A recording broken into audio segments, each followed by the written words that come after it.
चलिए बच्चों आगे चलते हैं। नेक्स्ट इज अगला बहुत ही इंपॉर्टेंट सा topic, that is wave optics. हालांकि वेव ऑप्टिक्स वेव्स का एक पार्ट है जिसमें wave on string, sound wave और तीसरा हमारा वेव ऑप्टिक्स है। बट वेव ऑप्टिक्स में सिर्फ और सिर्फ एक ही ऐसा फंडा है जो बाकी दोनों वेव्स में हम पढ़ते हैं, वो है इंटरफेरेंस का फंडा। वो अगर आता हो तो हम वेव ऑप्टिक्स के सवाल बड़े आराम से सही कर सकते हैं। जेई ने जो भी वेव ऑप्टिक्स से सवाल पूछे वो काफ़ी फॉर्मूला बेस्ड सवाल पूछे हैं। किसी को फॉर्मूला आता हो, सिचुएशन आती हो और उस फॉर्मूले पे किसी बच्चे ने अगर 4-4, 5-5 सवाल कर रखे हो तो जेई का सवाल उसका पक्का सही होगा। ठीक है, मेरी थोड़ी सी ना पिछले काफ़ी दिनों से तबीयत ख़राब चल रही है, बट आज तो एक क्लास बनानी थी तो है ना, मैं बना ही रहा हूँ।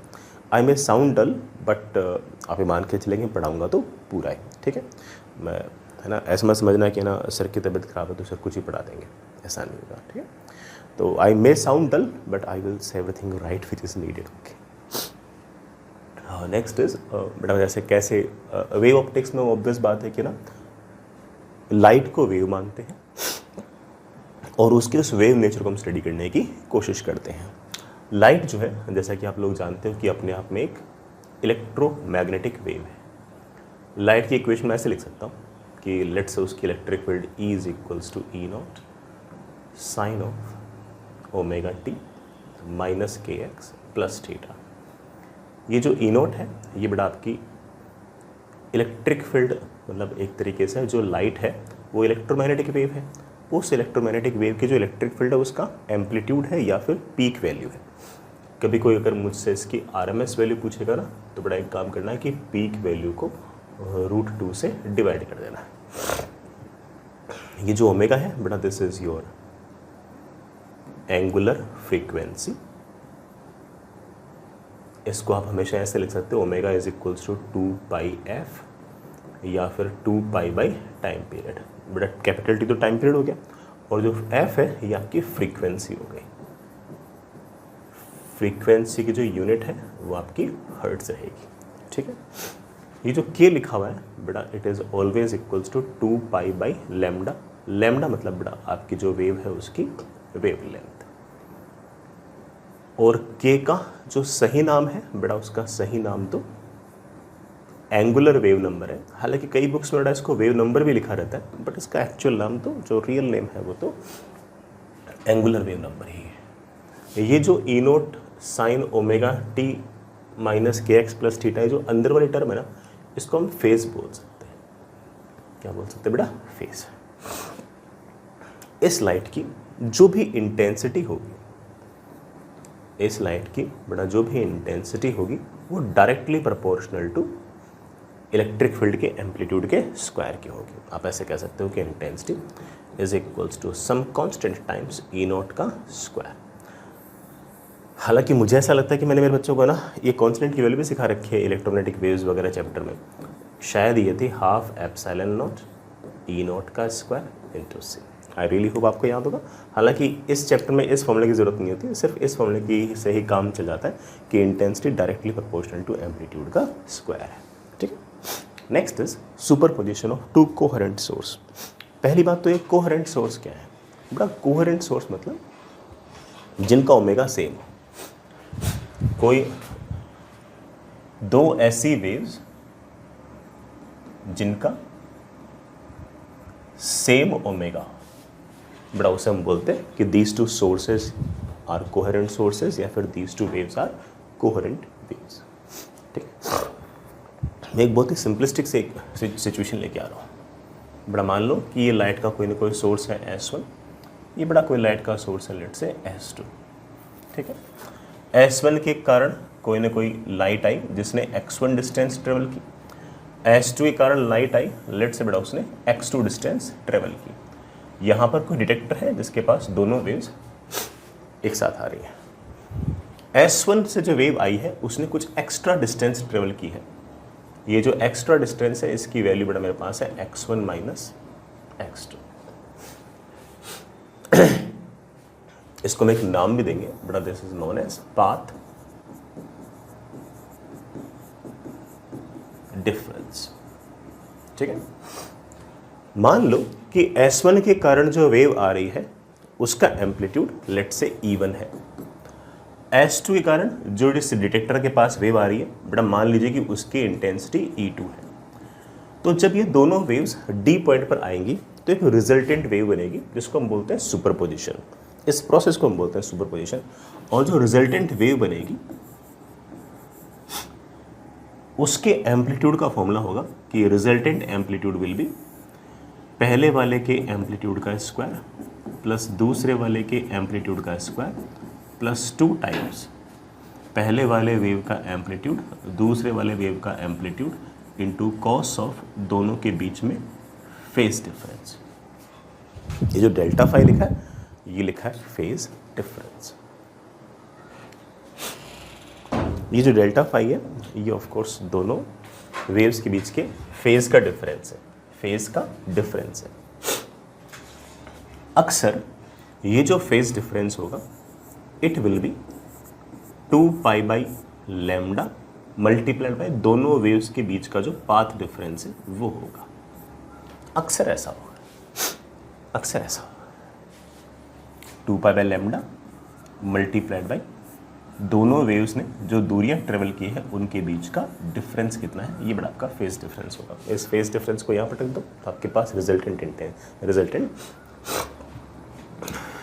एम्पलीट्यूड ऑफ इलेक्ट्रिक फील्ड आ जाएगा।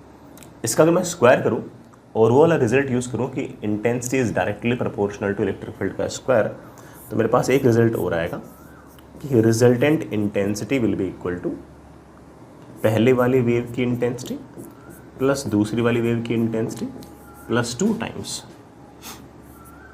रूट ऑफ पहली वाली वेव की इंटेंसिटी दूसरी वाली वेव की intensity into cos of delta phi. Delta phi बेटा क्या है, फेज डिफरेंस। इसकी वैल्यू क्या होगी 2 pi by lambda into path difference. Simple, ठीक है, ज़्यादा लोड लेना ही नहीं लाइफ के अंदर अपन को, ठीक है। आगे में सारी बात समझने चलिए। अब मैं 2 एक्सट्रीम केस डिस्कस कर रहा हूँ, कंस्ट्रक्टिव इंटरफेरेंस और डिस्ट्रक्टिव इंटरफेरेंस। कंस्ट्रक्टिव इंटरफेरेंस के अंदर हमारे जो रिजल्टेंट इलेक्ट्रिक फील्ड है और जो रिजल्टेंट इंटेंसिटी वो मैक्सिमम होगी और डिस्ट्रक्टिव इंटरफेरेंस के अंदर वो मिनिमम होगी। कंस्ट्रक्टिव इंटरफेरेंस में रिजल्टेंट इंटेंसिटी को मैक्सिमम करने के लिए मैं कॉस डेल्टा फाई को 1 कर दूंगा। रिजल्टेंट इंटेंसिटी को मैक्सिमम करने के लिए कॉस डेल्टा फाई को 1 कर दूंगा। तो इसके अंदर हमारी रिजल्टेंट इंटेंसिटी बोल दो या फिर बेटा हमारी जो रिजल्टेंट इलेक्ट्रिक फील्ड है, रिजल्टेंट एम्पलीट्यूड है, उसे बोल दो, दोनों को ही मैक्सिमम कर दो। इसके लिए कॉस ऑफ डेल्टा फाई जो है वो 1 होना चाहिए। मतलब आपका जो फेज डिफरेंस है वो या तो 0 होना चाहिए या 2 पाई होना चाहिए या 4 पाई होना चाहिए या 6 पाई होना चाहिए या फिर ऐसे बोल दो कि इवन मल्टीपल ऑफ पाई होना चाहिए, ठीक है ना, क्योंकि कॉस 0 भी 1 होता है, कॉस 2 पाई भी 1 होता है। डेल्टा फाई क्या होता है 2 pi by lambda into path difference. It should be equal to 2n pi. मेरा 2 पाई कैंसिल हो गया। इसका मतलब पाथ डिफरेंस जो है वो इंटीग्रल मल्टीपल ऑफ लैम्डा होना चाहिए। दो वेव्स के बीच में कंस्ट्रक्टिव इंटरफेरेंस के लिए पाथ डिफरेंस जो है वो इंटीग्रल मल्टीपल ऑफ लैम्डा होना चाहिए। मतलब आपका जो पाथ डिफरेंस है या तो वो 0 होना चाहिए या वो लैम्डा होना चाहिए या वो 2 लैम्डा होना चाहिए या वो 3 लैम्डा होना चाहिए या वो 4 लैम्डा होना चाहिए या फिर 5 lambda, any integral multiple of lambda होना चाहिए। और आपके पास जो रिजल्टेंट एम्पलीट्यूड है उसकी वैल्यू आ जाएगी, इसको 1 रखना बेटा, इसको 1 रखते ही बेटा वैल्यू आ जाएगी E1 प्लस E2। और हमारे पास जो रिजल्टेंट इंटेंसिटी है उसकी मैक्सिमम वैल्यू आ जाएगी। कितनी आ जाएगी, इसको 1 रखना तो आ जाएगी I1 plus I2 plus 2 times root I1 root I2, जिसे मैं चाहूँ तो root I1 plus root I2 का होल स्क्वायर भी लिख सकता हूँ, ठीक है। ये सब कब होगा, जब आपका resultant intensity, resultant electric field maximum होगा कंस्ट्रक्टिव इंटरफेरेंस वाले केस में, ठीक है ना। ठीक, डिस्ट्रक्टिव इंटरफेरेंस वाले केस में हम चाहेंगे कि हमारी जो रिजल्टेंट इंटेंसिटी है वो मिनिमम हो, हमारा जो रिजल्टेंट इलेक्ट्रिक फील्ड या रिजल्टेंट एम्पलीट्यूड हो वो मिनिमम हो। और उसको मिनिमम करने के लिए मैं क्या करूँगा कि इस cos डेल्टा फाई को -1 कर दूंगा। cos डेल्टा फाई -1 तब होगा जब डेल्टा फाई या तो पाई हो, चेक कर लें बेटा, या 3 पाई हो, या 5 पाई हो, या 7 पाई हो, एंड सो ऑन। दूसरे शब्दों में कहूँ तो ऐसे कह दो कि ऑड मल्टीपल ऑफ पाई। ठीक है, स्टैंडर्ड रिजल्ट है, याद रख सकते हो। फेज डिफरेंस हमेशा होता है 2 pi by lambda into path difference. It should be equal to 2n + 1 times of pi. बेटा पाई से पाई क्या हो गया, कैंसिल। मेरे पास आ गया delta x is equals to 2n + 1 times lambda by 2। इसका मतलब डिस्ट्रक्टिव इंटरफेरेंस के लिए पाथ डिफरेंस जो है वो odd multiple of lambda by 2 होना चाहिए। Odd multiple of lambda by 2 होना चाहिए। n को अगर 0 रख दूंगा तो लैम्डा बाई 2 आ जाएगा, 1 रखूंगा तो 3 लैम्डा बाई 2, 2 रखूंगा तो 5 lambda by 2, 7 lambda by 2, 9 lambda by 2 and so on. तो पाथ डिफरेंसेस अगर ऐसे होंगे तो आपका डिस्ट्रक्टिव इंटरफेरेंस होगा। और जब डिस्ट्रक्टिव इंटरफेरेंस होगा तो resultant intensity of course minimum आएगी और उसकी वैल्यू होगी, तो रख के देखिएगा, इसकी जगह -1 रख देना, वैल्यू आएगी बेटा आपके पास मॉड ऑफ E1 - E2। इसी तरह से आपके पास रिजल्टेंट इंटेंसिटी भी मिनिमम आएगी और उसकी वैल्यू होगी, बेटा रख के देखिएगा, इसकी जगह -1 रख के देखिएगा, आपके पास रिजल्टेंट इंटेंसिटी आएगी I1 + I2 -2 times of root I1 root I2 या फिर रूट I1 -रूट I2 का होल स्क्वायर। ठीक है बच्चों, इतनी बात समझ आ गई। आगे चलते हैं। इस बात पे बड़ा एक छोटा सा सवाल कर लेते हैं। सवाल जे ने पूछ रखा है बेटा, तो वही आपसे पूछ लेता हूँ। सवाल ऐसा है, थोड़ा दिखने में टफ लग सकता है नहीं। 2 coherent sources S1 S2 produce sound wave of same wavelength 1 metre, wavelength 1 metre in phase. S1 and S2 are placed 1.5 meter apart from each other. A listener located at L directly in front of S2 finds that intensity is minimum when he is 2 meter away from S2. अगर ये 2 metre away है तो बेटा इसे minimum intensity सुन रहा है। Minimum intensity अगर सुन रहा है तो ऑफ कोर्स डिस्ट्रक्टिव इंटरफेरेंस है, और अगर डिस्ट्रक्टिव इंटरफेरेंस है तो ऑब्वियस बात है कि पाथ डिफरेंस या तो लैम्डा बाई 2 है, या 3 लैम्डा बाई 2 है, या 5 लैम्डा बाई 2 है, या ऑफ कोर्स 7 लैम्डा बाई 2 है एंड सो ऑन। मतलब या तो 0.5 लैम्डा है, या बेटा 1.5 लैम्डा है, या 2.5 लैम्डा है, या 3.5 लैम्डा है, सो ऑन। ठीक है, हाँ। कीपिंग द डिस्टेंस, अच्छा, the listener moves away from S1। बेटा ये जो लिसनर है अभी S1 से दूर मूव करता है, keeping his distance from S2 fix, लेकिन S2 से उसकी डिस्टेंस 2 मीटर ही है, तो ज़रूर ये ऐसे जा रहा होगा, ऐसे सर्कल पे जा रहा होगा जिसका सेंटर S2 पे होगा। ठीक है, और ये डिस्टेंस बेटा पहले भी 2 थी, अब भी 2 है। हाँ, पहले ये S1 से जितनी दूरी थी, अब ऑफ कोर्स बेटा उससे दूरी बढ़ गई, तो पाथ डिफरेंस बढ़ जाएगा। ठीक है, the adjacent maxima of intensity is observed when the listener is at a distance d from S1। S1 से कितना दूर होगा कि इसे अगला मैक्सिमा सुनाई देगा, मतलब मैक्सिमम इंटेंसिटी सुनाई देगी। अब जरा खुद ही सोचो, खुद ही तुम दिमाग लगाओ कि यार पहले अगर पाथ डिफरेंस 0.5 लैम्डा था तो अब path difference of course 1 times lambda हो जाएगा। भाई पाथ डिफरेंस तो बढ़ेगा ना, पहले पाथ डिफरेंस था दिस माइनस दिस, अब पाथ डिफरेंस होगा दिस माइनस दिस। ये वाली लेंथ तो पहले भी 2 थी, अब 2 थी, ये लेंथ बेटा आपकी बढ़ गई है, तो पाथ डिफरेंस बढ़ गया होगा, है कि नहीं बेटा? पाथ डिफरेंस तो बढ़ गया होगा, लेकिन इस बार मैक्सिमम सुनाई दे रहा है, तो इस बार पाथ डिफरेंस बढ़ गया। कैसा होगा? और बढ़कर क्या हो गया होगा? इंटीग्रल मल्टीपल ऑफ लैम्डा हो गया होगा, क्योंकि इंटेंसिटी आपकी मैक्सिमम है। तो इसका मतलब पहले अगर पाथ डिफरेंस 1.5 लैम्डा था तो इस बार बड़ा पाथ डिफरेंस 2 लैम्डा है। पहले अगर पाथ डिफरेंस 2.5 लैम्डा था तो अब पाथ डिफरेंस 3 लैम्डा है। पहले अगर 3.5 लैम्डा था तो अब बड़ा आपका path difference of course 4 lambda है।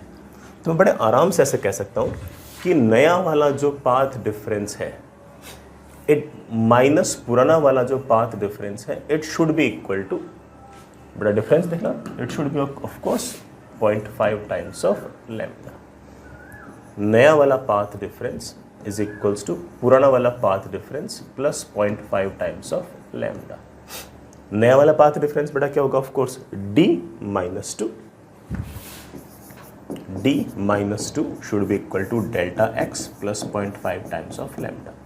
d की वैल्यू आ गई है 2 मीटर प्लस पहले कितना पाथ डिफरेंस था प्लस 0.5 ऑफ लैम्डा। बेटा पहले पाथ डिफरेंस कितना था जरा चेक करना, ये 2 है और ये कितना है बड़ा, ये ऑफ कोर्स है रूट ऑफ 2 का स्क्वायर प्लस 1.5 का स्क्वायर। 2 का स्क्वायर तो कितना आ गया 4, 1.5 का स्क्वायर बेटा कितना आ गया 2.25, 6.25 का रूट कितना आ गया 2.5, 2.5 ये है 2 ये है, तो बेटा पहले पाथ डिफरेंस आपका 0.5 मीटर था प्लस 0.5 टाइम्स ऑफ लैम्डा। बेटा लैम्डा आपका शायद 1 मीटर दे रखा है, बेटा डी की वैल्यू आ गई है 3 मीटर। ठीक है, कैलकुलेशन टफ तो नहीं लगी। डेल्टा एक्स बेटा आपका पहले वाला पार्ट डिफरेंस, पहले वाला पार्ट डिफरेंस बेटा हमने निकाल लिया, that is 2.5 minus 2 Pythagoras theorem से। डी की वैल्यू बेटा कितनी आनी चाहिए 3 मीटर आनी चाहिए, बेटा 3 मीटर को टिक लगा दो। ठीक है, आगे चलते हैं। Next is wave front. ऐसे बड़ा सिंपल सी बात है, वेव फ्रंट एक्चुअली उन पॉइंट्स का लोकस है जो सेम फेज में ऑसिलेट करते हैं। It is locus of the points which are oscillating in same phase. It is locus of points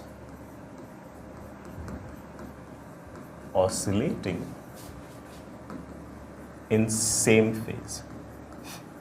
इसमें आपको सिर्फ और सिर्फ 2-3 छोटी छोटी बातें याद रखनी है। सबसे पहले पॉइंट सोर्स,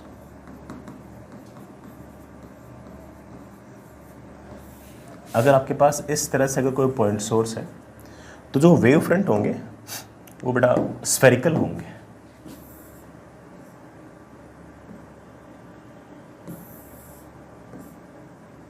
बेटा क्या होंगे स्फेरिकल होंगे ऐसे। ये स्फीयर S1, ये स्फीयर S2, ये sphere S3, these are concentric spheres centred at source. सबका सेंटर बेटा क्या होगा, जो सोर्स है वही होगा। सर लोकस का मतलब क्या है बेटा, लोकस का मतलब ये है कि इस सोर्स से जो लाइट आई है, इस सोर्स से जो लाइट आई है ऐसे, उसके कारण जो फेज होगा वो इस वेव फ्रंट के हर पॉइंट पर सेम होगा। जैसे मान लो कि इस पॉइंट पर अगर फेज है φ1 तो इस पॉइंट पर भी बड़ा फेज कितना होगा φ1, इस पॉइंट पर भी बड़ा फेज कितना होगा φ2। इसी तरह से इस पॉइंट पर भी बड़ा फेज होगा, इस पॉइंट पर अगर फेज φ2 तो इस पॉइंट पर भी बड़ा फेज φ2, इस पॉइंट पर भी फेज φ2, इस पॉइंट पर अगर फेज φ3 तो इस पॉइंट पर बड़ा फेज φ3, इस पॉइंट पर भी बड़ा आपका फेज φ3। एक दो बातें और इम्पोर्टेंट है याद रखने के लिए कि जो लाइट होगी ना वो हमेशा इस तरह से ट्रेवल करेगी कि वेव फ्रंट को हमेशा ऐसे नॉर्मली इंटरसेक्ट करेगी। ठीक है, एक बात और बेटा, लाइट को एक वेव फ्रंट से दूसरे वेव फ्रंट तक जाने में अगर यहाँ से यहाँ तक डेल्टा टी टाइम लगा है तो वेव फ्रंट को यहाँ से यहाँ तक जाने में भी डेल्टा टी टाइम ही लगेगा, यहाँ से यहाँ तक जाने में भी डेल्टा टी टाइम ही लगेगा। ठीक है, तो एक वेव फ्रंट से दूसरे वेव फ्रंट तक जाने में जितने भी रास्ते हैं हर रास्ते से बड़ा टाइम आपको बराबर ही लगेगा, आपको मतलब लाइट को।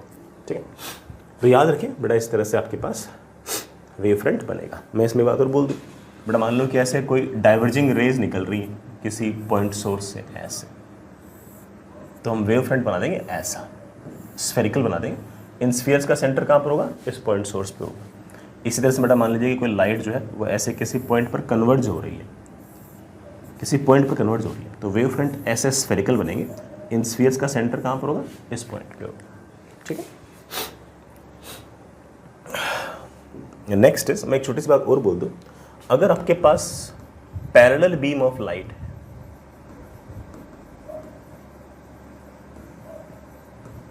अगर आपके पास पैरेलल बीम ऑफ लाइट है तो वेव फ्रंट जो होंगे वो प्लेन बनेंगे। कैसे बनेंगे समझाता हूँ बेटा। मान लीजिए कि आपके पास पैरेलल बीम ऑफ लाइट है,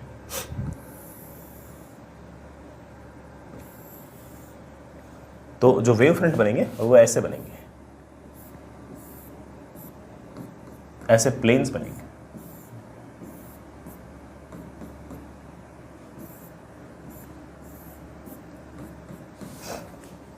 प्लेन्स बनेंगे, और ये प्लेन्स हमेशा कैसे होंगे? जिस तरफ लाइट जा रही है उसके परपेंडिकुलर डायरेक्शन में।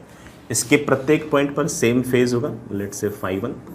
इसके प्रत्येक पॉइंट पर सेम फेज होगा, लेट्स से बड़ा φ2। इसके प्रत्येक पॉइंट बड़ा फेज सेम होगा φ3। लाइट बड़ा ऑफ कोर्स इन प्लेन्स को कैसे इंटरसेक्ट करेगी? परपेंडिकुलर। तो आप ऐसे कह सकते हो कि इस केस में हमारे जो वेव फ्रंट होंगे वो इस तरह से प्लेनार शेप के होंगे। ठीक है, अच्छा रिजल्ट है बेटा, याद रख सकते हैं। नेक्स्ट इज एक्सट्रीमली इंपॉर्टेंट बेटा, मान के चलो कि 70% सवाल तो सिर्फ और सिर्फ इकलौते टॉपिक से ही आते हैं इस चैप्टर में, that is Young's double slit experiment, YDSC। अच्छा सा प्यारा सा एक्सपेरिमेंट है, और हमें ये बहुत सारे फॉर्मूले भी देगा और वो बहुत सारे सवाल करने में हमारी हेल्प भी करेगा। आराम से अच्छे से बात सुनिए। मान लीजिए कि बेटा यहाँ पर कोई ना कोई लाइट का सोर्स पड़ा है जिसकी वेवलेंथ है लैम्डा, बिल्कुल बीचों बीच। ये सामने एक कार्डबोर्ड है जिसमें मैंने ब्लेड से कट लगा दिया ऐसे और ऐसे। जो कट लगाया तो वहाँ पर खाली जगह बन गई, इसको मैंने बोल दिया स्लिट S1, इसको मैंने बोल दिया स्लिट S2। दोनों स्लिट्स के बीच की जो दूरी है वो मेरे पास है स्मॉल d। इस कार्डबोर्ड के सामने ये कार्डबोर्ड मैंने और रख दिया जिसे मैं एक बार के लिए स्क्रीन कह।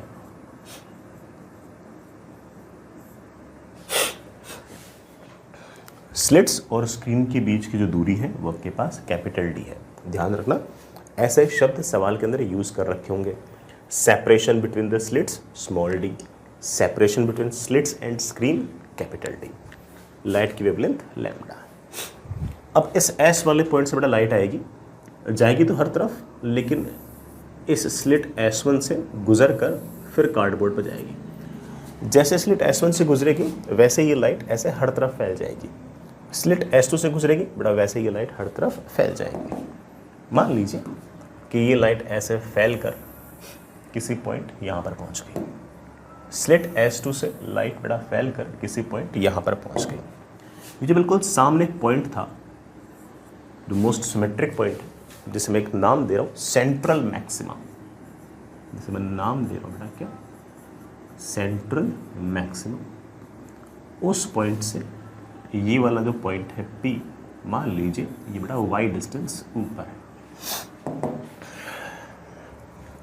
और ये जो एंगल है ये बेटा लीजिए आपके पास लेट्स से थीटा है। जैसा कि आप देख पा रहे हो कि S1 से जो लाइट P पॉइंट पर पहुंची है उसने कम डिस्टेंस ट्रेवल की है, और S2 से जो लाइट P पॉइंट पर पहुंची है उसने ज़्यादा डिस्टेंस ट्रेवल की है। जितनी एक्स्ट्रा डिस्टेंस ट्रेवल की है वही तो हमारा पाथ डिफरेंस है। So the most important term is path difference. बड़ा पाथ डिफरेंस इज S2 से P तक की डिस्टेंस माइनस S1 से P तक की डिस्टेंस। जैसे हम इसको सॉल्व करते हैं बेटा इसकी वैल्यू d sin थीटा के बराबर आती है। थीटा क्या बेटा मैंने डायग्राम से दिखाई दिया है। अक्सर आपका जो थीटा होता है बेटा वो स्मॉल होता है, और जब थीटा स्मॉल होता है तो मैं उस केस में साइन थीटा को nearly equal to tan theta लिख सकता हूँ। तो ये जो पाथ डिफरेंस है ये बेटा आपके पास d टाइम्स tan थीटा बन जाएगा, मतलब d times tan theta. tan theta is of course इस ट्रायंगल को देखना परपेंडिकुलर अपॉन बेस, परपेंडिकुलर है y बेटा बेस है कैपिटल D। ये लीजिए बेटा, ये आपका पाथ डिफरेंस है। अच्छा एक्सप्रेशन है बेटा, प्लीज हो सके तो याद भी रखें, अच्छा एक्सप्रेशन है। अब इस पॉइंट P पर S1 के कारण जो लाइट आ रही है और S2 के कारण जो लाइट आ रही है वो सुपर इम्पोज करेगी, और इस पॉइंट पर बड़ा रिजल्टेंट इंटेंसिटी मैक्सिमम भी हो सकती है, मिनिमम भी हो सकती है। अगर रिजल्टेंट इंटेंसिटी मैक्सिमम हो गई तो मैं ऐसा बोल दूंगा कि P पॉइंट पर ब्राइटनेस आ गई है या फिर ब्राइट फ्रिंज बन गई है। ब्राइट फ्रिंज तो तब बनती है जब बड़ा आपका पाथ डिफरेंस जो है वो इंटीग्रल मल्टीपल ऑफ लैम्डा हो। बड़ा हमने निकाल लिया है, path difference is dy by capital D that is equals to n times of lambda. बड़ा y की वैल्यू आ गई है n times lambda capital D upon small d। तो y की ये जो वैल्यूज़ हैं इन वैल्यूज़ पर आपको मैक्सिमाज नज़र आएंगे, मैक्सिमम इंटेंसिटी नज़र आएगी। n को 0 पुट करता हूँ तो y की वैल्यू आ गई है 0। n को अगर 1 पुट करता हूँ तो आ गया है lambda capital D upon small d। 2 put करता हूँ तो 2 times lambda capital D upon small d, और 3 पुट करता हूँ तो lambda capital D upon small d and so on. ये सारे के सारे पॉइंट्स वो हैं जहाँ पर आपको मैक्सिमम इंटेंसिटी दिखाई देगी या ब्राइट इंटेंसिटी दिखाई देगी। ये जो दो कंसेक्यूटिव मैक्सिमाज हैं इनके बीच का जो सेपरेशन है उसे हम फ्रिंज विड्थ कहेंगे, और फ्रिंज विड्थ की बड़ा वैल्यू आएगी lambda capital D upon small d। Check कर लो बड़ा इन दोनों के बीच जो दूरी है बड़ा आपका फ्रिंज विड्थ। तो मैं कह सकता हूँ कि y इज इक्वल्स टू 0 पर या बीटा पर या 2 बीटा पर या 3 बीटा पर या फिर 4 बीटा पर, इन सभी पॉइंट्स पर बड़ा इंटेंसिटी बहुत ही ज़्यादा है। ठीक है, फिर ना बहुत अच्छी खासी इंटेंसिटी है। ये हमारे मैक्सिमास हैं एक तरीके से। अपन सवाल भी कर लेंगे लेकिन पहले एक बार बात को ढंग से समझ लो। आगे चले। अगर मैं कहूँ कि मुझे मिनिमास चाहिए, मिनिमास चाहिए, इस बात का मतलब ये है कि मुझे रिजल्टेंट इंटेंसिटी मिनिमम चाहिए। मुझे रिजल्टेंट इंटेंसिटी मिनिमम चाहिए मतलब मुझे ना स्क्रीन पर डार्कनेस चाहिए। तो ऑब्वियस बात है कि मैं कहूँगा कि मुझे डिस्ट्रक्टिव इंटरफेरेंस चाहिए। क्या चाहिए बेटा? Destructive interference. और डिस्ट्रक्टिव इंटरफेरेंस के लिए बेटा पाथ डिफरेंस जो है it should be odd multiple of lambda by 2। बड़ा पाथ डिफरेंस अगर निकालना हो, बड़ा पाथ डिफरेंस में निकाल चुका हूँ dy by capital D, it should be equal to 2n plus 1 times lambda by 2। 2 का अंदर ले आओ, बड़ा y की वैल्यू आ गई n plus half times lambda capital D upon small d।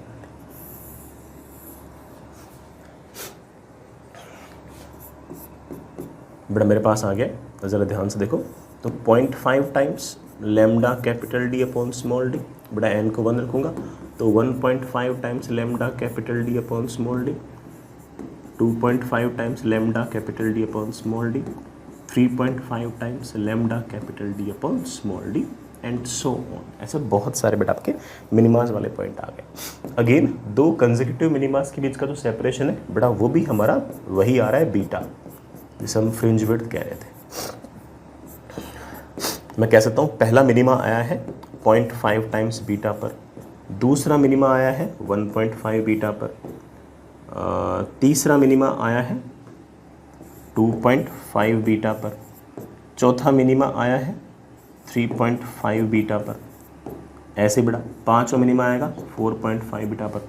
मान लो कोई मुझसे पूछ लेगा सर 10th मिनिमा कहाँ पर आएगा, तो मैं बोल दूँगा 9.5 बीटा पर। 10 में से हाफ निकाल दो तो 9.5 बीटा। को मुझसे पूछ लेगा सर 15वां मिनिमा कहाँ पर आएगा, तो 14.5 टाइम्स बीटा पर। ये बेटा हमारी जो सारे के सारे डिस्टेंसेस हैं ये कहाँ से हैं, हमारे सेंट्रल मैक्सिमा वाले पॉइंट से। यहाँ पर तो आपका मैक्सिमा है ही है, y इक्वल टू 0 पर, तो बड़ा फिर ऐसा आपके पास मैक्सिमास मिनिमास लगातार आते गए। मैं आपको फिर से दिखा देता हूँ। ये मान लीजिए आपकी स्क्रीन, और ये आपके पास लेट से y is equals to 0। y is equals to 0 पर सेंट्रल मैक्सिमा है। पहला मैक्सिमा यहाँ कहीं होगा, कितनी दूरी पर, बीटा डिस्टेंस की दूरी पर। वैसे मैंने बेटा सिर्फ और सिर्फ ऊपर कैलकुलेशन की है, वैसे बेटा नीचे भी होगी, तो बीटा डिस्टेंस नीचे भी बड़ा आपका फर्स्ट मैक्सिमा आएगा। अगेन यहां से बीटा डिस्टेंस, या बड़ा सेंट्रल मैक्सिमा से 2 बीटा डिस्टेंस दूर बड़ा आपका सेकेंड मैक्सिमा आएगा। ऐसे ही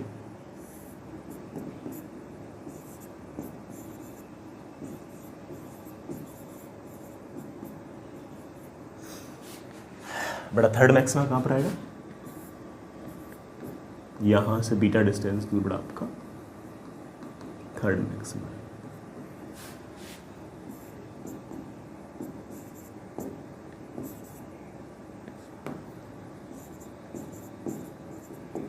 मिनिमा कहां पर आएंगे, बड़ा मिनिमा दिखा देता हूं। 0.5 बीटा पे पहला मिनिमा आएगा,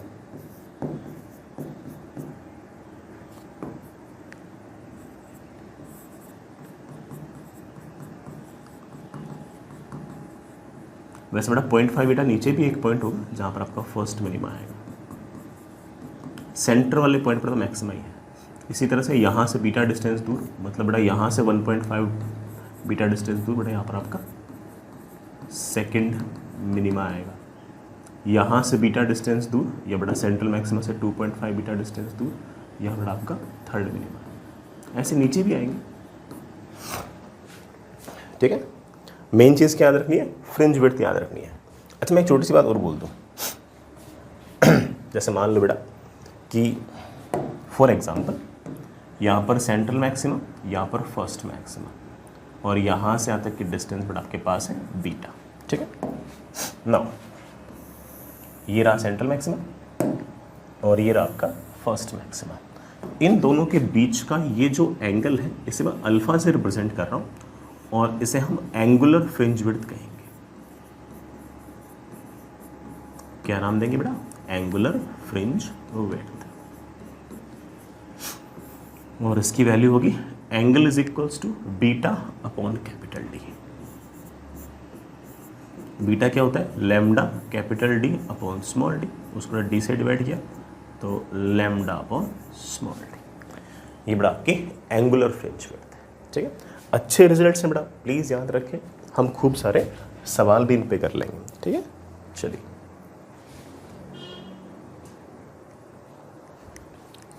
मेरे ख्याल से फॉर्मूले याद हो जाएंगे आपको ना। चलिए कुछ सवाल करते हैं इस बात पे ना, अच्छे बिल्कुल फॉर्मूला बेसिस सवाल है, ठीक है। चलो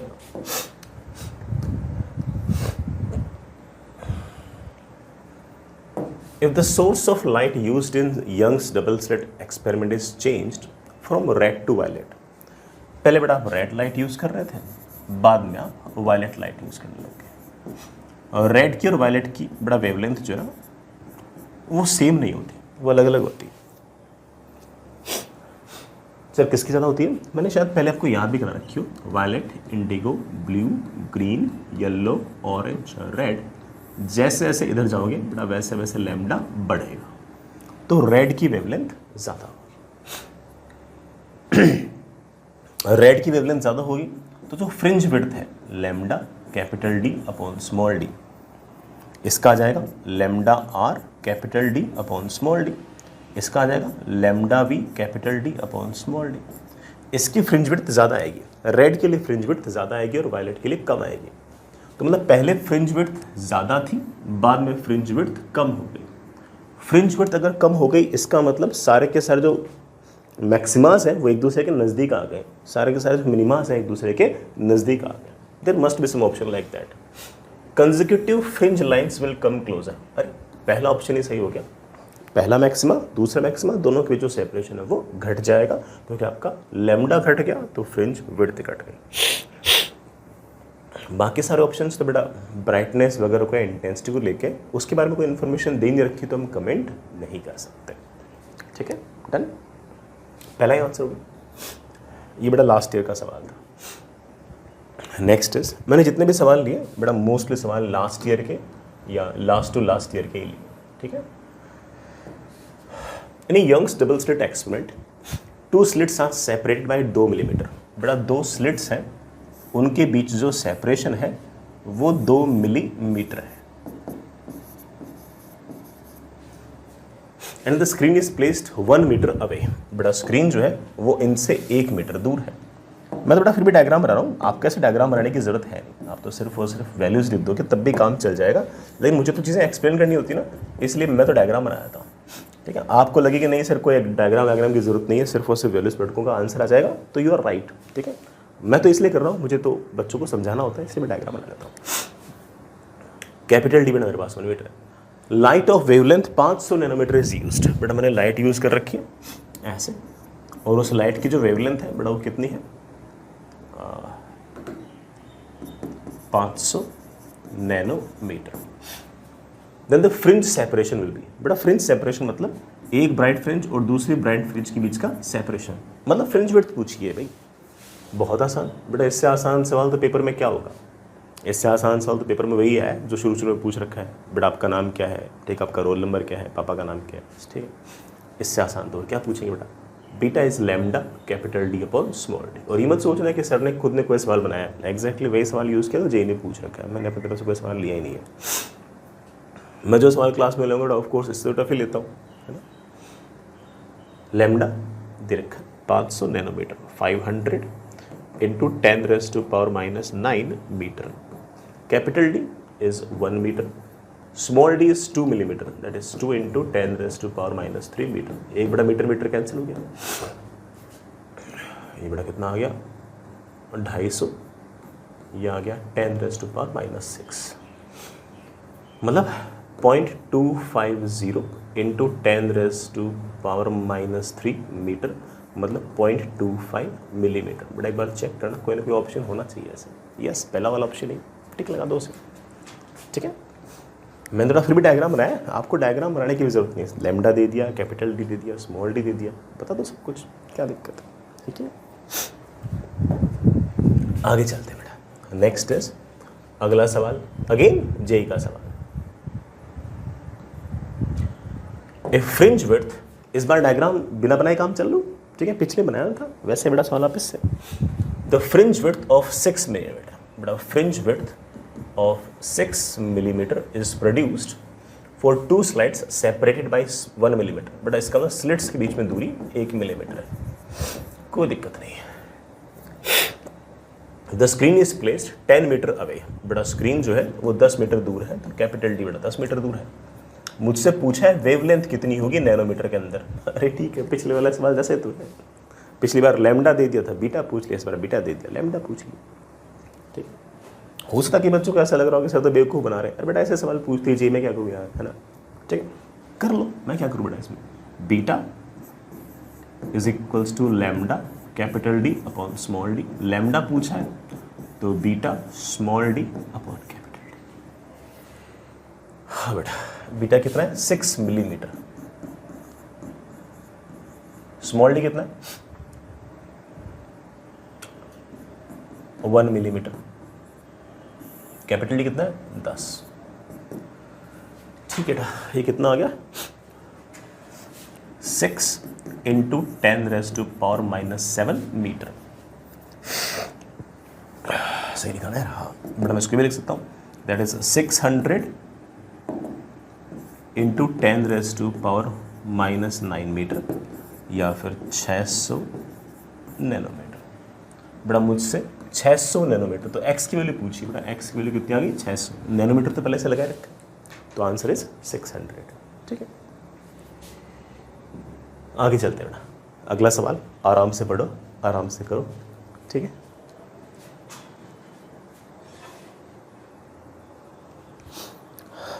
करते हैं बेटा ये वाला सवाल।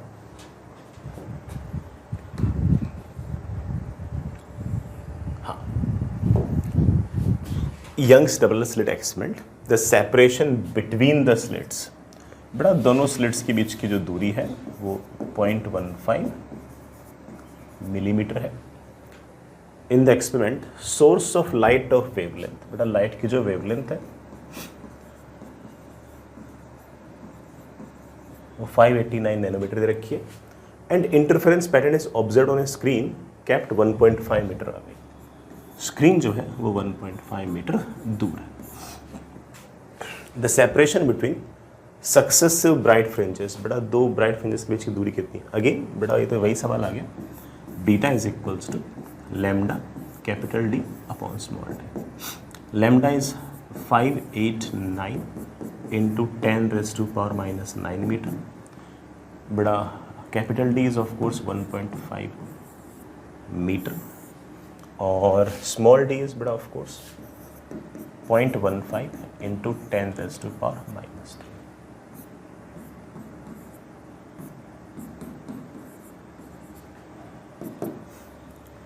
बड़ा कितना आ गया 5.89 इंटू 10⁻⁴ और 2 6 -3 5.89 मिलीमीटर।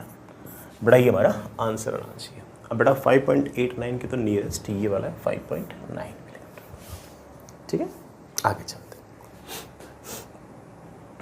नेक्स्ट अच्छा सवाल बेटा, थोड़ा सा डिफरेंट है लेकिन इसके बारे में भी मैं आपको सारी बात बता चुका हूँ पहले से ही। In a Young's double slit experiment light of wavelength 500 nanometre is used for interference pattern. ठीक है बेटा, कोई दिक्कत नहीं। When the distance between slits, बेटा दोनों स्लिट्स के बीच की जो दूरी है वो 0.05 मिलीमीटर है। The angular width of the fringe formed on at a distance screen is close to. बेटा मुझसे ये पूछ रखा है कि जो फ्रिंज विड्थ है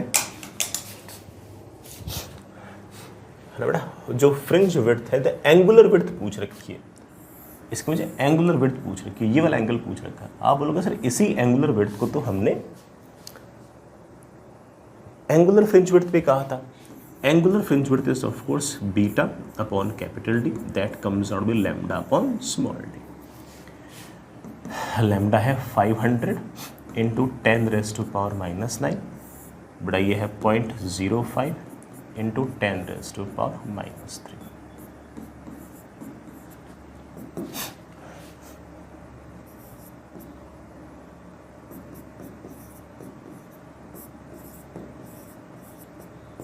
ये लीजिए बेटा 0.01।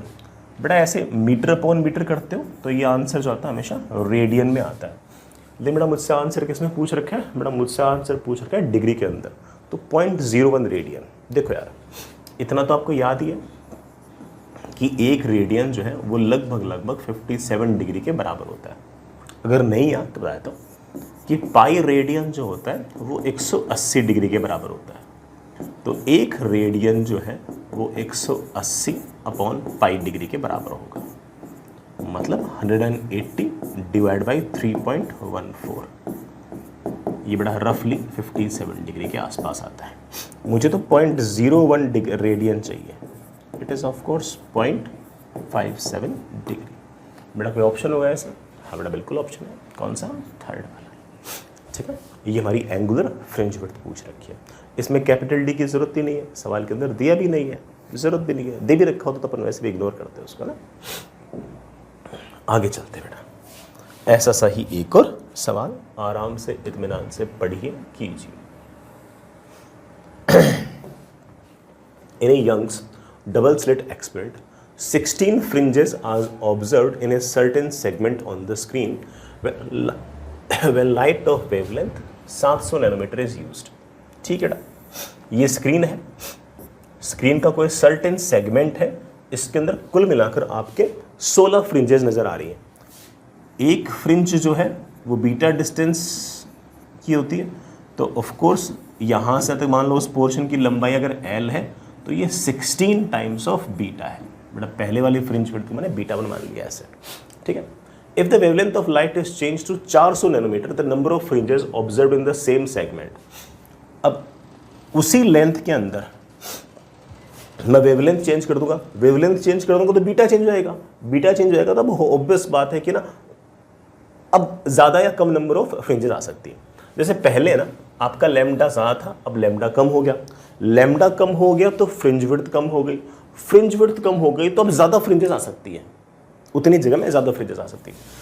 सर नई वाली फ्रिंज विड्थ लेट से बीटा 2 है, अब बीटा 2 बेटा मान लो कि n नंबर ऑफ फ्रिंजेस आएंगी, तो दिस टोटल लंबाई should be equal to n times of beta 2।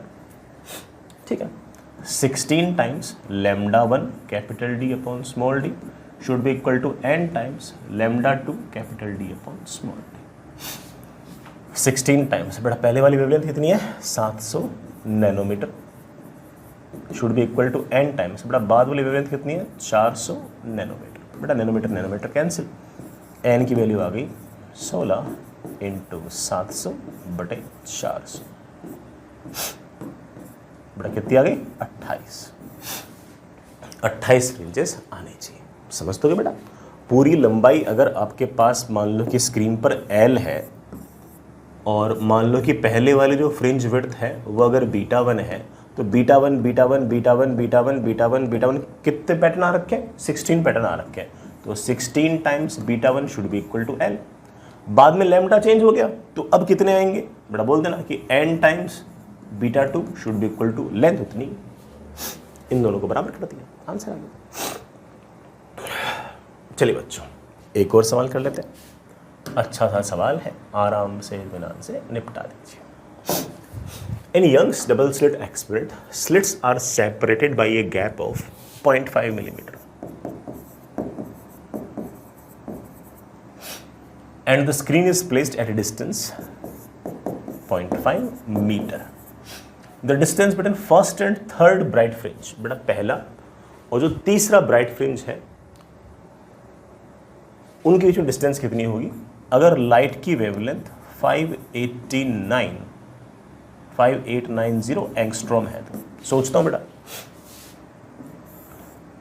ये रहा आपका सेंट्रल मैक्सिमा, फर्स्ट मैक्सिमा यहां से बीटा डिस्टेंस की दूरी पे है, सेकंड मैक्सिमा और बीटा डिस्टेंस की दूरी पे है, थर्ड मैक्सिमा और बीटा डिस्टेंस की दूरी पे है। मुझसे पूछा फर्स्ट मैक्सिमा और थर्ड मैक्सिमा के बीच की दूरी कितनी है, बेटा ऑफ कोर्स ये दूरी 2 टाइम्स बीटा है, तो आपका आंसर आना चाहिए 2 times of beta, that is 2 times lambda capital D upon small D. ठीक है, पहला मैक्सिमा बेटा यहाँ से बीटा डिस्टेंस दूर, तीसरा मैक्सिमा से 3 बीटा डिस्टेंस दूर, इनके बीच separation of course 2 beta, 2 times lambda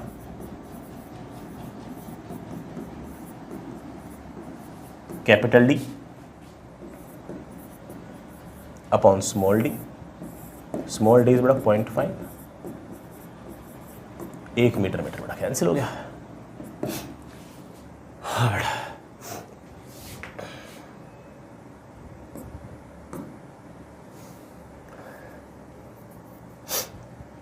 बड़ा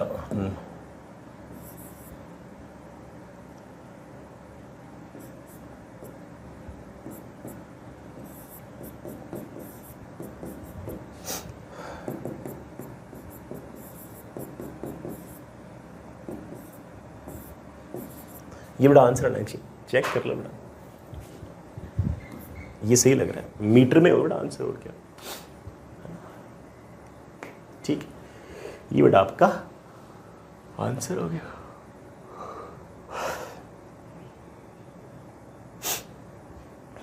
ठीक है, आगे चलते हैं।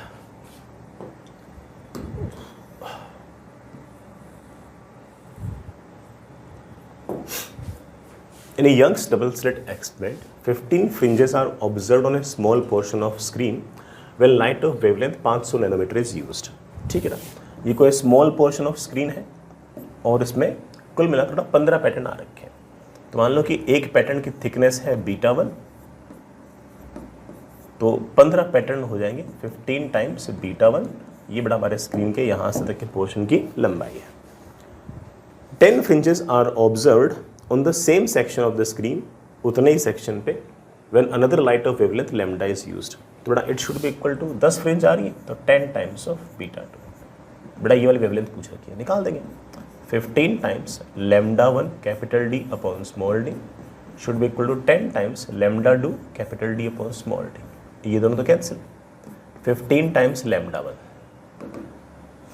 लैम्डा 1 कितना है 500 नैनोमीटर, 10 टाइम्स लैम्डा 2 मुझे निकालना है, लैम्डा 2 की वैल्यू आ गई है 750 नैनोमीटर। आंसर बेटा नैनोमीटर में पूछ रखे हैं तो आप तो सिर्फ और सिर्फ 750 लिख दो, नैनोमीटर तो यहाँ लिखा हुआ ही है तो आप तो सिर्फ और सिर्फ 750 लिख दो, और कुछ लिखने की ज़रूरत आपको है ही नहीं। ठीक है, आगे चलते हैं।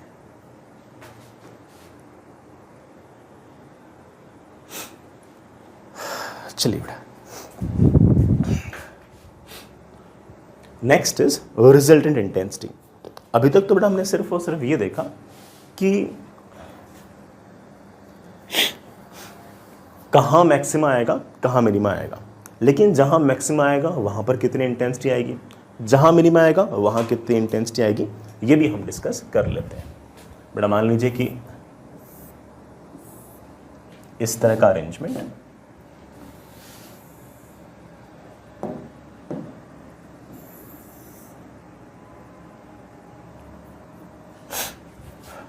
ये जो ऊपर वाली स्लिट है S1, मान लीजिए बेटा इससे जो लाइट आ रही है उसकी वेवलेंथ है, सॉरी उसकी इंटेंसिटी है I1। नीचे स्लिट से जो लाइट आ रही है बेटा उसकी इंटेंसिटी बेटा स्क्रीन के किसी पॉइंट पर लेट से I2। इसके कारण किसी जगह इंटेंसिटी है I1, इसके कारण किसी भी जगह इंटेंसिटी है I2। मान लीजिए ये दोनों लाइट्स आई किसी पॉइंट P पे, ये रहा बेटा आपका पॉइंट P जो यहां से y डिस्टेंस दूर है, ये बड़ा स्मॉल d, ये आपका कैपिटल D।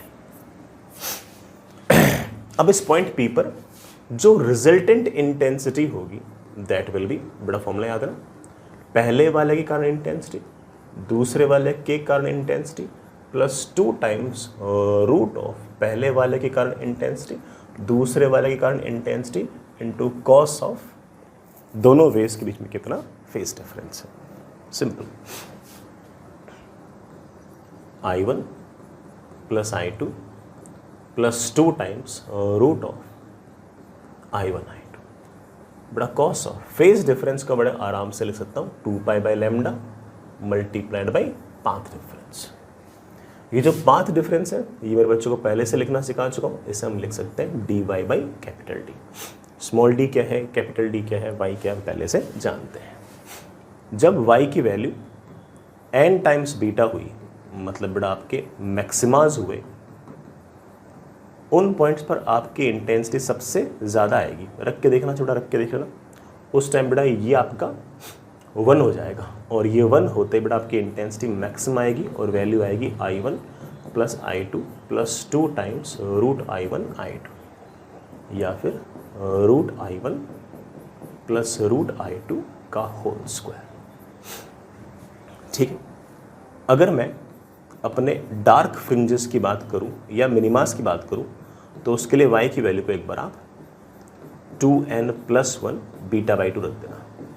जैसे आप ऐसा रखोगे तो इस कॉस ऑफ समथिंग की वैल्यू लीस्ट आ जाएगी, वो होती है -1, और उस केस में आपके पास मिनिमास पर इंटेंसिटी लीस्ट आएगी और वो जो लीस्ट इंटेंसिटी होगी उसकी वैल्यू आएगी I1 plus I2 minus 2 times root I1 root I2। इसे मैं ऐसे लिख सकता हूँ कि root I1 minus root I2 का होल स्क्वायर। ठीक है, इसमें मुझे एक स्पेशल केस और याद रखना चाहिए कि I1 और I2 की वैल्यू अगर सेम हुई तो क्या रिजल्ट आएंगे। हालांकि रख के भी देख सकते हो, लेकिन अगर याद रखोगे तो हो सकता है कि आपका थोड़ा सा समय बच जाए। If I1 is equal to I2 is equals to I0, अगर दोनों के दोनों लाइट सोर्सेस के कारण, सॉरी S1 और S2 के कारण स्क्रीन के प्रत्येक पॉइंट पर इंटेंसिटी अगर बराबर होगी तो रिजल्ट क्या होंगे वो भी निकाल लेते हैं। हालांकि आप भी निकाल सकते हो, लेकिन मैं याद ही करवा देता हूँ। लीजिए बेटा, इसके कारण S1 के कारण स्क्रीन के किसी भी पॉइंट पर इंटेंसिटी होगी I0, S2 के कारण बेटा स्क्रीन के किसी भी पॉइंट पर इंटेंसिटी होगी I0। दोनों S1 S2 के बीच सेपरेशन स्मॉल d, स्लिट्स और स्क्रीन के बीच की दूरी बेटा कैपिटल D, और मान लीजिए बेटा मैं किसी पॉइंट P के बारे में बात कर रहा हूँ जो सेंट्रल मैक्सिमा से y डिस्टेंस दूर है। लाइट यहाँ से भी है, यहाँ से भी है। यहाँ पर रिजल्टेंट इंटेंसिटी क्या होगी, आप कहोगे कि सर रिजल्टेंट इंटेंसिटी होगी, फॉर्मूला है I1 plus I2 plus 2 times root I1 root I2 cos of दोनों वेव्स के बीच का फेस डिफरेंस। अब I1 I2 बड़ा सेम है तो सेम लिख दो, that is 2 times I0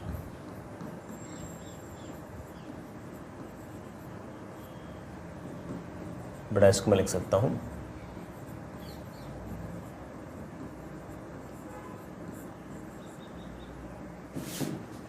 4 times I not cos square delta phi by 2।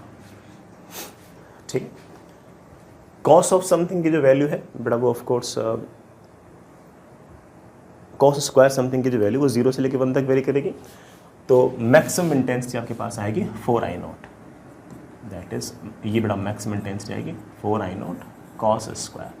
बेटा डेल्टा फाई याद आ, delta phi is 2 pi by lambda multiplied by path difference. 2 से 2 डिवाइड हो चुका, काट देना, इतना ज़्यादा कॉम्प्लेक्स नहीं बेटा ये, ठीक है।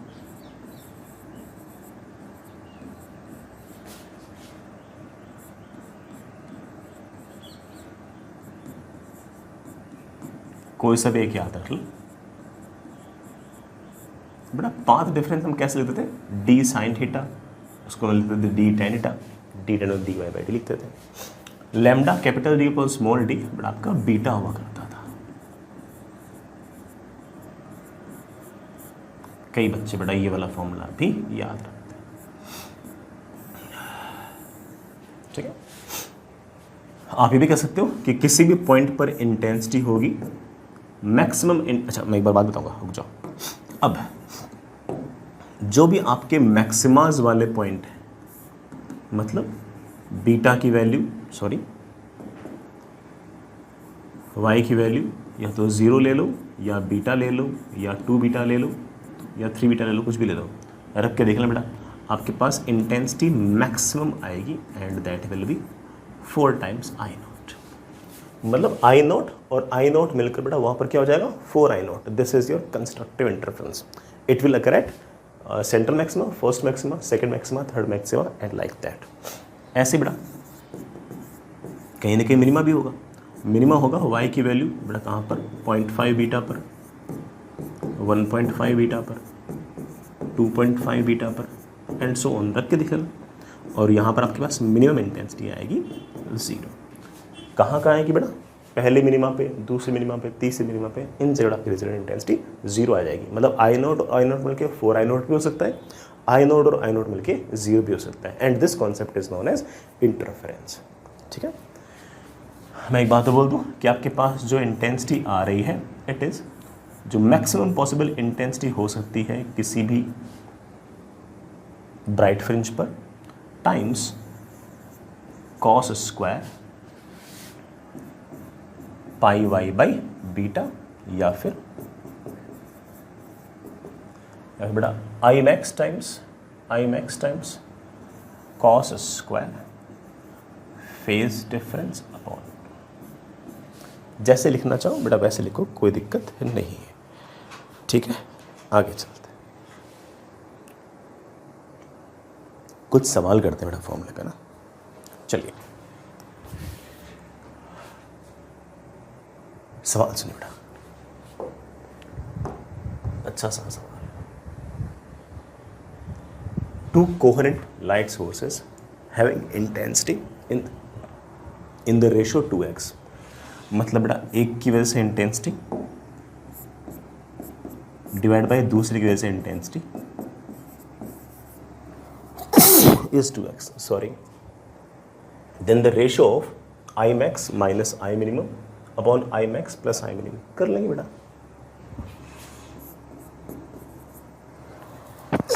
सॉरी बेटा, I max minus I minimum upon I max plus I minimum.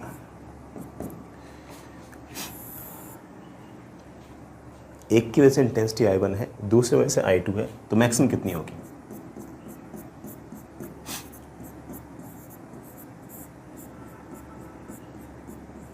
यही होगी माइनस मिनिमम कितनी होगी?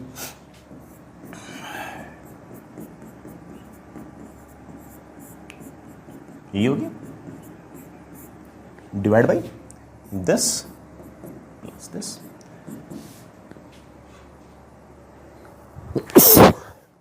ऊपर थोड़ा क्या आ गया 4 टाइम्स √I1 I2, नीचे क्या आ गया, इन दोनों को ऐड करूंगा तो क्या हो जाएगा 2 टाइम्स, है कि ऐसे आएगा। अब एक काम करो बेटा, ये पूरी इक्वेशन को I2 से डिवाइड कर दो। I2 से डिवाइड किया तो ऊपर तो आ गया ना, ठीक है, नीचे आ गया,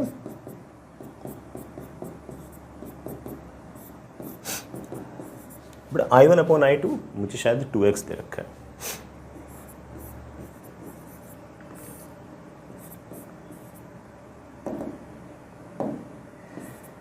बट चेक करना कोई ऑप्शन होना चाहिए ऐसा, लास्ट वाला है ना, हाँ लास्ट वाला, ये बड़ा आपका आंसर, ठीक है। चलिए नेक्स्ट इज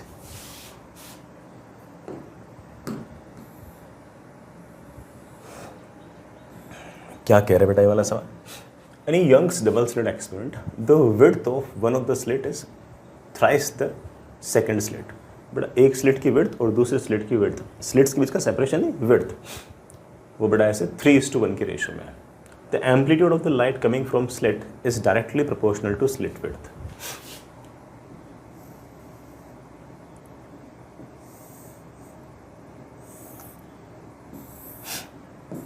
ध्यान सुनना बेटा, अगर ये स्लिट मान लो W चौड़ाई की है तो ये स्लिट 3W चौड़ाई की है, मैं नहीं बोल रहा हूँ, सवाल में लिखा हुआ है, और ये साफ साफ बोल रखा है कि एम्पलीट्यूड जो है ना वो प्रोपोर्शनल टू स्लिट विड्थ है। मतलब यहाँ से जो लाइट आएगी उसका एम्पलीट्यूड अगर E0 हुआ तो यहाँ से जो लाइट आएगी उसका एम्पलीट्यूड 3E0 होगा। तो ऑब्वियस बात है कि यहाँ से जो वेव आएगी अगर उसकी इंटेंसिटी I0 होगी तो यहाँ से जो वेव आएगी उसकी इंटेंसिटी 9I0 होगी, because intensity is directly proportional to amplitude का स्क्वायर। इसके मुकाबले बेटा एम्पलीट्यूड 3 गुना, तो बेटा ऑफ कोर्स इंटेंसिटी 9 गुना। एम्पलीट्यूड 3 गुना क्यों? क्योंकि सवाल में लिख रखा था कि इस विड्थ के मुकाबले ये वाली विड्थ 3 गुना है और जो एम्पलीट्यूड है वो directly proportional to slit width है। मैं नहीं बोल रहा हूँ, सवाल में लिखा हुआ था। The ratio of maximum is to minimum intensity in the interference pattern. बेटा इंटरफेरेंस पैटर्न में मैक्सिमम इंटेंसिटी और मिनिमम इंटेंसिटी का रेशियो पूछा है। Imax upon I minimum. Imax बेटा क्या होता है? Root of I1 plus root of I2 का होल स्क्वायर। ये कितना होता है बेटा? Root of I1 minus root of I2 का होल स्क्वायर। सिर्फ वैल्यूज पटकनी है। I1 तो लिख लेता हूँ I0,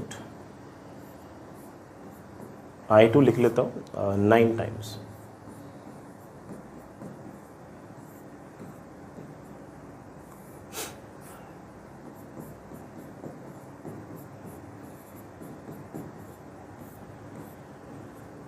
ठीक है। 1 प्लस 3 बेटा कितना हो गया? 4। 4 का स्क्वायर कितना आएगा? 16। I0 तो कैंसिल। 1 माइनस 3 बेटा कितना आ गया? 2। 2 का स्क्वायर कितना आ गया? 4। बेटा मेरे ख्याल से 4:1 आंसर आना चाहिए। ठीक है, 4:1 आंसर आना चाहिए। Maximum is to minimum. Maximum is to minimum is 4:1। 1:4 तो हो नहीं सकता। मैक्सिमम इज टू मिनिमम पूछा है तो पहले बड़ा होना चाहिए, बाद में छोटा होना चाहिए। ठीक है, आगे चलते बेटा।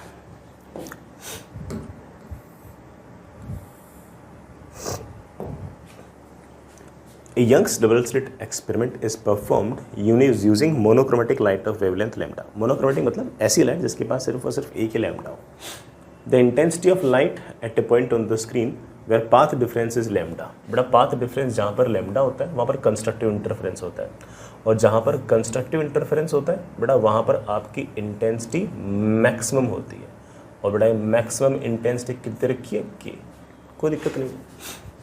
The intensity of a light where the path difference is λ/6। बेटा जहाँ पर पाथ डिफरेंस λ/6 होगा वहाँ पर इंटेंसिटी कितनी होगी? किसी भी पॉइंट पर इंटेंसिटी होगी बेटा, किसी बार याद हो तो maximum intensity times cos square phase difference upon 2। नहीं याद रहा क्या? याद दिलाया था, बट अभी पढ़ाया था। मैक्सिमम इंटेंसिटी आगे 4 आई नॉट थी, 4 I not times cos square delta 5/2, ये बड़ा cos square pi by beta. ठीक है, मैक्सिमम इंटेंसिटी मुझे रखी है के टाइम्स कॉस स्क्वायर। ये फेज डिफरेंस कैसे लिखते हैं? फेज डिफरेंस लिखते हैं 2 pi by lambda into path difference. Path difference बेटा सवाल के अंदर लैम्डा बाई 6 दे रखा है। K times cos square pi by 6। बेटा cos pi by 6 is I think बेटा √3/2। उसका स्क्वायर करोगे तो 3/4। बेटा ये लो, मेरे पास जो इंटेंसिटी है वो आ गई है 3K/4। मुझे इसे 9K/12 लिखने के लिए कहा है, सॉरी NK/12 लिखने के लिए कहा गया। K से बेटा K कैंसिल, N की वैल्यू कितनी आ गई है? 9। ठीक है, सिंपल सा था। अगला सवाल करते हैं, आराम से इत्मीनान से बेटा सवाल निपटाइए। सवाल बेटा पहले आराम से पढ़ लीजिए। In a double slit experiment at a certain point on the screen path difference between 2 interfering waves is 1/8 of the wavelength. बेटा पाथ डिफरेंस जो है वो λ/8 है। The ratio of intensity of light at that point to the centre of the bright field. बेटा जो bright field होती है ना सेंटर वाली, वहाँ पर तो मैक्सिमम इंटेंसिटी होती है। कितनी होती है? 4 I नॉट। किसी भी और जगह तुम जानते हो इंटेंसिटी कितनी होती है? किसी भी और जगह इंटेंसिटी होती है 4 I not times cos square phase difference by 2। ये बेटा maximum intensity into cos square delta 5/2। बेटा मुझसे I/I मैक्स पूछ रखा है, आंसर आ गया cos square phase difference upon 2। Sir phase difference कैसे लिखोगे? फेज डिफरेंस लिखूंगा 2 pi by lambda into path difference. बेटा path difference is of course λ/8।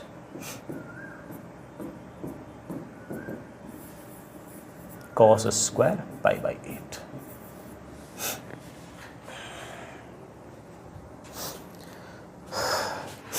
ठीक है ना, पाई बाई 8 बेटा 22.5 होता है। इस तुम ऐसे भी लिख सकते हो 1 plus cos pi by 4 upon 2।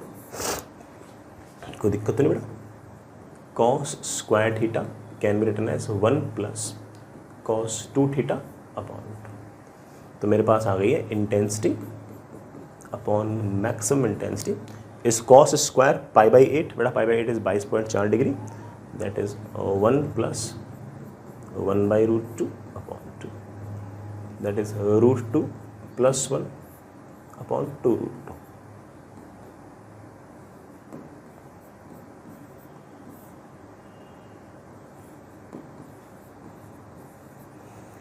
ये बड़ा रेशियो निकाल लेना। मेरे ख्याल से रेशियो लगभग 0.85 के आसपास आए। ये वाला आपका आंसर आ जाएगा। तो सवाल में से कुछ खास था तो नहीं, बस ये कैलकुलेशन थोड़ी सी अच्छी थी। ठीक है, ये कैलकुलेशन थोड़ी सी बढ़िया थी, बाकी तो ठीक है बेटा। हो सकता है बेटा कई लोगों को कॉस 22.5 डिग्री पहले से याद हो कि इसकी वैल्यू √2 प्लस 1 अपॉन 2√2 होती है।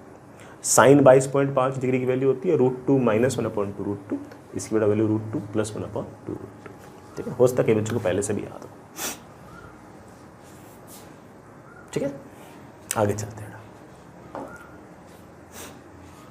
Next is optical path. आराम से इत्मीनान से बेटा मेरी बात सुनना।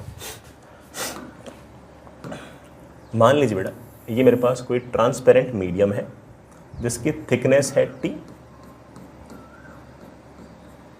और इसकी रिफ्रैक्टिव इंडेक्स है म्यू, और ये मैंने कोई ना कोई लाइट भेज दी ऐसी लाइट जिसकी वेवलेंथ लैम्डा है एयर में या वैक्यूम में। तो मैं सिर्फ ये कहना चाहता हूँ कि इस लाइट ने ये जो T डिस्टेंस ट्रेवल की है ऐसे मीडियम में जिसका रिफ्रैक्टिव इंडेक्स म्यू है, तो यहाँ से यहाँ तक जो पाथ डिफरेंस आएगा उतना ही पाथ डिफरेंस तब भी आएगा जब ये light mu into t distance travel कर लेगी इन एयर और vacuum. This mu t is known as your optical path, is known as optical path. नहीं समझ में आया? चलो फिर से कोशिश करता हूं. बड़ा मान लो कि ये मेरे पास कोई ग्लास है और इस ग्लास की जो थिकनेस है वो मान लीजिए कि लेट से 3 सेंटीमीटर है और इसका रिफ्रैक्टिव इंडेक्स बड़ा 3/2 है. ट्रांसपेरेंट ग्लास है, इसमें लाइट आई ऐसे, ठीक है. ये 3 सेंटीमीटर का जो ग्लास है इसको तुम रिप्लेस कर दो एयर या वैक्यूम से, लेकिन थिकनेस जो है वो 3 सेंटीमीटर मत रखना, बल्कि थिकनेस तुम कर देना म्यू टी. म्यू कितना है? 3/2. टी कितना है? 3 सेंटीमीटर, 4.5 सेंटीमीटर. इसका मतलब 3 सेंटीमीटर ग्लास में ट्रेवल करो या 4.5 सेंटीमीटर एयर में या वैक्यूम में ट्रेवल करो, एक ही बात है. यहां से यहां तक जितना पाथ डिफरेंस आएगा उतना ही पाथ डिफरेंस यहां से यहां आएगा. तो एक्चुअल में तो उस लाइट ने 3 सेंटीमीटर ही ट्रेवल किया है. किसके अंदर? ग्लास के अंदर. लेकिन मैं उस ग्लास को हटा दूंगा और जहाँ पर 3 सेंटीमीटर मैंने डिस्टेंस लिखी थी ना, उसके लिए मैं 4.5 सेंटीमीटर ले दूंगा. 4.5 सेंटीमीटर एयर में या वैक्यूम में ट्रेवल करना या 3 सेंटीमीटर ग्लास के अंदर ट्रेवल करना, एक ही बात है. तो ये 4.5 सेंटीमीटर क्या आ गया? ये उसकी ऑप्टिकल लेंथ हो गई, और जो एक्चुअल लेंथ ट्रेवल किया उसने वो उसकी ज्योमेट्रिकल लेंथ हो गई. तो 3 सेंटीमीटर तो ज्योमेट्रिकल लेंथ है और बड़ा ये आपकी 4.5 सेंटीमीटर आपकी ऑप्टिकल लेंथ है. चलो मैं छोटा सा एग्जाम्पल और देता हूँ. बड़ा मान लो कि ये वाटर है, लाइट आई ऐसे और वाटर के अंदर 9 सेंटीमीटर ट्रेवल कर ली. वाटर का जो रिफ्रैक्टिव इंडेक्स है वो बड़ा कितना है? 4/3. अब तुम ज़्यादा चक्कर मत पड़ना, तुम तो एक काम करना, वाटर को रिप्लेस कर देना एयर से, क्योंकि हमें तो एयर में कैलकुलेशन आती है. बस एयर में जो डिस्टेंस है वो कितनी कर देना? Mu into T. वाटर का बड़ा रिफ्रैक्टिव इंडेक्स कितना है? 4/3. टी कितना है? 9 सेंटीमीटर. बड़ा कितना आ गया? 12 सेंटीमीटर. तो एयर में या वैक्यूम के अंदर 12 सेंटीमीटर ट्रेवल कर लो या पानी के अंदर 9 सेंटीमीटर ट्रेवल कर लो, दोनों ही केस में आपके पाथ डिफरेंसेस सेम आएंगे. ठीक है, इतनी सी बात याद रखनी है. इस बात पे एक छोटा सा सवाल कर लेते हैं. सवाल बेटा अगेन जैसा जेई ने पूछ रखा है एग्जैक्टली वैसा ही मैंने पूछ रखा है. Two light waves having same wavelength lambda in vacuum are traveling in phase initially. The first wave travels path L1 through a medium of refractive index N1, while the second wave travels a length of L2 in a medium of refractive index N2. After this, the phase difference between these two waves. ठीक है ना, पहले वाली जो wave है वो एक ऐसे मीडियम से ट्रेवल करती है जिसका रिफ्रैक्टिव इंडेक्स है N1 और जिसकी लेंथ है L1. दूसरी वाली जो वेव है वो बड़ा एक ऐसे मीडियम से ट्रेवल करती है जिसका रिफ्रैक्टिव इंडेक्स है N2 और इसके अंदर वो लेंथ ट्रेवल करती है N2. एक काम करो, ये जो इसने L1 डिस्टेंस में ट्रेवल किया ना, इसको तुम रिप्लेस कर दो कि ये एयर में ही ट्रेवल किया है. लेकिन कितनी लेंथ ट्रेवल किया है एयर के अंदर? N1 L1. इस N2 रिफ्रैक्टिव इंडेक्स वाले मीडियम को हटा दो और इसकी जगह एयर ही लगा दो, और एयर में कितनी डिस्टेंस ट्रेवल की है? N2 L2. Refractive index N1 के मीडियम के अंदर L1 डिस्टेंस ट्रेवल करना या एयर के अंदर N1 L1 डिस्टेंस ट्रेवल करना, एक ही बात है. N2 रिफ्रैक्टिव इंडेक्स के मीडियम के अंदर L2 डिस्टेंस ट्रेवल करना और एयर या वैक्यूम के अंदर N2 L2 डिस्टेंस ट्रेवल करना, एक ही बात है. अब इसने इतनी डिस्टेंस ट्रेवल की, इसने इतनी डिस्टेंस ट्रेवल की, पाथ डिफरेंस कितना आएगा? पाथ डिफरेंस हो जाएगा N1 L1 minus N2 L2. मुझसे पूछा फेज डिफरेंस कितना आएगा? फेज डिफरेंस मेरे प्यारे बच्चे जानते हैं कि 2π/λ मल्टीप्लाइड बाय पाथ डिफरेंस. बड़ा देख लेना, कोई ऑप्शन, कोई ना कोई ऑप्शन पक्का होगा ऐसा. जो पढ़ा है बड़ा वही सवाल में पूछ रखा है. 2π/λ N1 L1 minus N2 L2. ये तीसरा बेटा आपका आंसर, तीसरा बेटा आपका आंसर. आगे चलते बेटा, एक और सवाल. ये सवाल है, उससे ज़्यादा कुछ नहीं है. ठीक है, आप चाहो तो बेटा रिजल्ट भी याद रख सकते हो. बेटा फिर से वही कहानी, अपना YDSC एक्सपेरिमेंट ये ऊपर स्लिट S1, नीचे स्लिट S2, दोनों स्लिट्स के बीच में दूरी है बड़ा स्मॉल डी। यहाँ कहीं बड़ा सोर्स है लाइट का जिसकी वेवलेंथ है लैम्डा। स्लिट्स और स्क्रीन के बीच की जो दूरी है वो बड़ा आपके पास कैपिटल डी है। ठीक है, अब एस सोर्स से लाइट आई यू, फिर बड़ा लाइट आई यू, फिर बाद में स्क्रीन के पास भी लाइट तो जाएगी जाएगी। बड़ा मान लीजिए यहाँ कहीं कोई पॉइंट है बड़ा, वहाँ पर लाइट आई यहाँ से और कोई ना कोई बड़ा लाइट आई यहाँ से। ये रहा बड़ा पी पॉइंट जो यहाँ से वाई डिस्टेंस दूर है। ये वाली लेंथ और ये वाली लेंथ तो बराबर होगी। पाथ डिफरेंस तो of course this minus this होगा। अब पाथ डिफरेंस क्या होगा आराम से देखना। इस पॉइंट P पर जो पाथ डिफरेंस होगा वो होगा S2 से P तक की लेंथ माइनस S1 से P तक की लेंथ। बेटा S1 से P तक की जो लेंथ है उसमें मैंने डैश लगा दिया। सर डैश क्यों लगा दिया? क्योंकि बेटा ये जो S1 से P तक की जो लेंथ है ये S1 से P तक की जो लेंथ है उसके बराबर नहीं है, उससे ज़्यादा है। सर क्या बहकी बातें कर रहे हो? हाँ बेटा, क्योंकि बीच में ना इसने कुछ डिस्टेंस जो है वो एक ऐसे मीडियम में ट्रेवल किया है जिसका रिफ्रैक्टिव इंडेक्स म्यू है और थिकनेस टी है। मैंने क्या किया कि स्लिट S1 के सामने ये एक ट्रांसपेरेंट स्लैब डाल दी। क्या डाल दी बेटा? ट्रांसपेरेंट स्लैब, जिसका रिफ्रैक्टिव इंडेक्स म्यू है और जिसकी थिकनेस टी है। तो यहाँ पर भले ही उसने डिस्टेंस टी ट्रेवल की हो लेकिन इसकी औकात टी जितनी नहीं है, इसकी औकात एयर के अंदर mu into t distance travel करने के बराबर है। तो सर आखिर यहाँ से अब तक की आप टोटल लेंथ लिखोगे कैसे? सुनना बेटा, पहले यहाँ से यहाँ तक की लेंथ में ये टी माइनस कर दें। S2P तो बेटा वैसे का वैसा, यहाँ से यहाँ तक की जो S1P लेंथ है उसमें से ये टी माइनस कर दें। तो S1P की लेंथ में से टी माइनस कर दें। सो क्यों माइनस कर दिया? क्योंकि ये सिर्फ दिखने में टी है, इसकी औकात टी के बराबर नहीं है, इसकी औकात म्यू टी के बराबर है।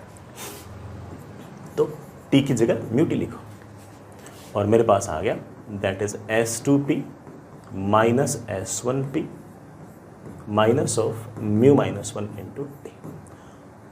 ये S2P माइनस S1P बड़ा मैं पहले सिखा चुका हूँ। ये हमारा dy बाई कैपिटल डी आता है। ये आ गया हमारा बड़ा पाथ डिफरेंस। चाहो तो बच्चों इस बात को आप याद रख सकते हो। सर कहाँ पर सेंट्रल मैक्सिमा आएगा?